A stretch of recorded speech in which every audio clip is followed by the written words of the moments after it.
Entry 2, Tuesday, October 4th. Still in a state of disbelief over my recent job loss, I felt strangely concerned about my fellow colleagues. I thought about Hank, Spiff, and all my other pals at the Omega Institute, wondering how they'd manage daily life under the pressing thumb of Professor Wilkins.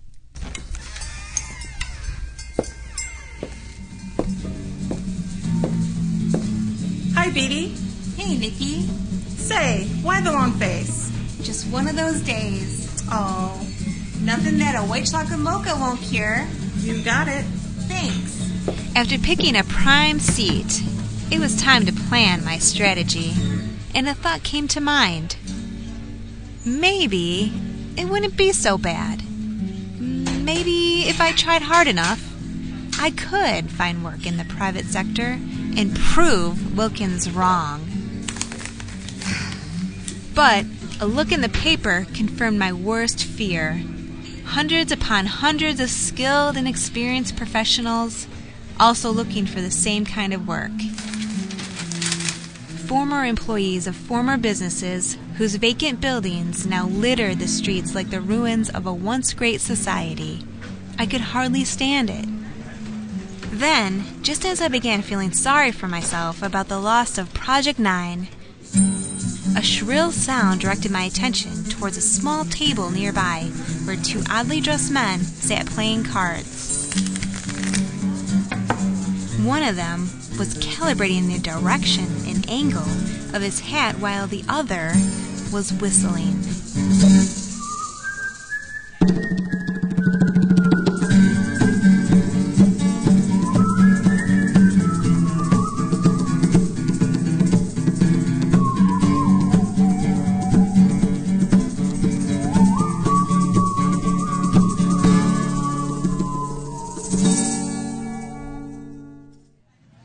I couldn't help but watch the comedic events that followed.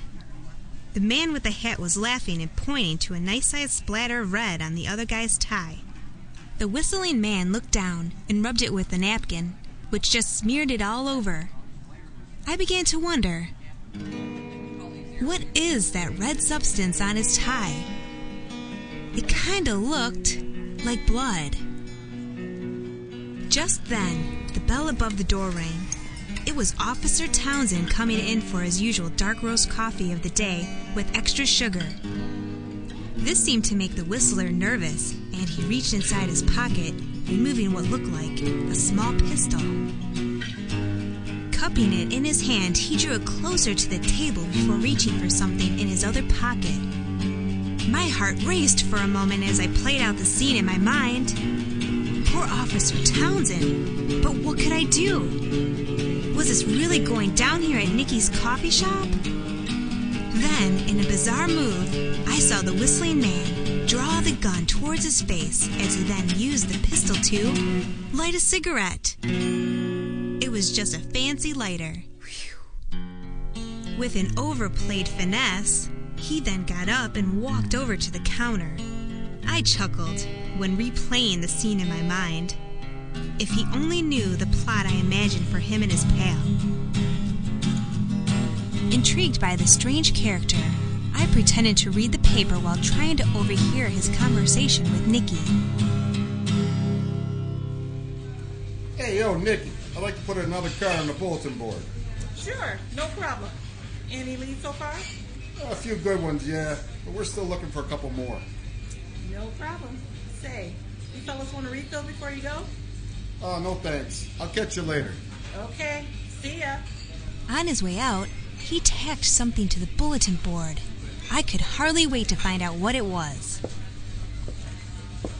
Hey, Nikki, Yeah? who was that guy you were just talking to? You mean you don't know? That was Mr. Musico. Who? Mr. Musico of the Musical Recording Studio and record label. Really? Yeah, he also invented Uno Duo. You don't mean Uno Duo, the card game? That's right. Real great guy. Been coming here for a while now. Lately he's been posting job listings on the message board. Job listings? That's a first. All right, I gotta go. I'll see you around. Wait, Beady. Listen, I heard about what happened at the Omega Institute. Spiff Johnson was in here and, well, Just want to say I'm really sorry. Gee, bad news spreads fast. Why don't you go over and check out the message board? I was just on my way.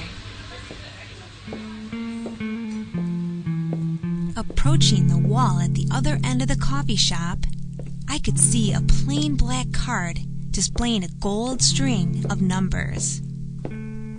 But before I had a chance to write them down... Hold it. Beady, Dine. Yeah? I'm Agent Burnell, and this is Agent Middich.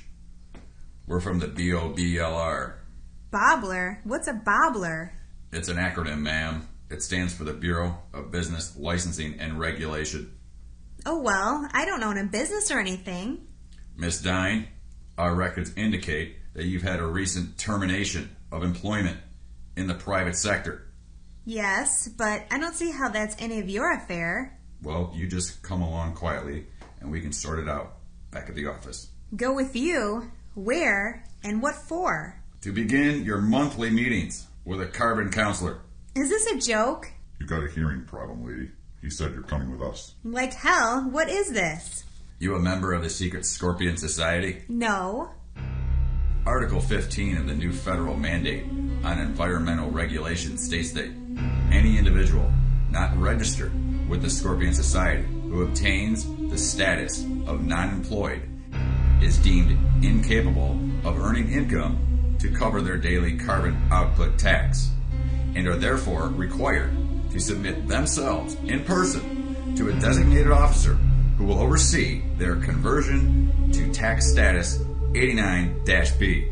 Carbon output tax? What department did you say you're with again? That's it. Hey, what are you doing? We gave you a chance to cooperate. Now you're under arrest for resisting.